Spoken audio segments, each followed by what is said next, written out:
having that loss, was it like really hard on you, your life as a whole, your life, or was it not that bad? How would you like explain that? Because that is something that we need to realize, that if you're going into business and if you're trying to, we would fail somewhere or we would have a big loss somewhere. But I think we need to motivate ourselves and continue with that. So I would like to hear that part of the story from you too. Okay, so my analogy is this. Mm-hmm. If you're buying and selling one pen at a time, then you might make a mistake and get caught with one pen. When you're buying or selling 10 cartons at a time, you might get caught again.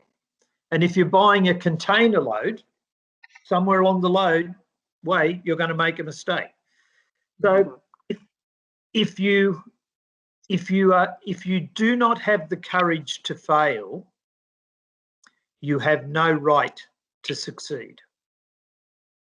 If you have the courage to succeed, if you have the courage to fail, you automatically have the right to succeed. The only people I've ever met in this world that have never failed. Oh, I haven't met one yet. That was a good one. Yeah. Mm-hmm. Do you two honestly believe that the very first time you tried to walk, you didn't fall over?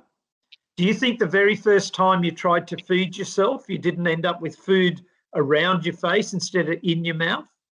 When you first tried to run, when you first tried to ride a bike or a skateboard or play a game or do a podcast, right? If you're not prepared to take the risk of failure, you have no right to succeed. I can tell you some things that I have no right to succeed in. I have no right to succeed in parachute jumping because I am not prepared to take the risk of failure. I have no right to succeed at bungee jumping. You know what bungee jumping is? Mm-hmm. Yes, of course. I have 2 reconstructed knees. So I reckon if I did bungee jumping, my knees would come apart. So I don't have the courage to fail.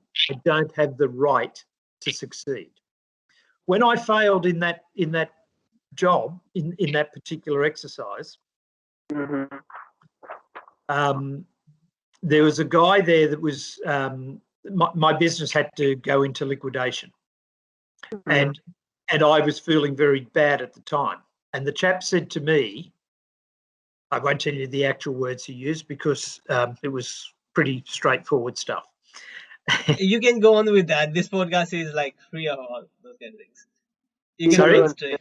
You can go on straight if you want to, I mean, as you said. So his words to me were, you are not a fuck up. On this occasion, you fucked up. That's true. That's wise words. And you know what? From that moment on, I just sort of went, yeah, that's reasonable. I've made a lot of money since then. I've made some bloody good decisions. I've made some bad ones, but never again have I made as bad a decision as that. And that failure has been the best thing that ever happened to me in my life. In business, because it made me think, it made me study, it made me look at a whole lot of different things. If you like this video, hit subscribe. You can listen to the full podcast in YouTube, Apple Music and Spotify.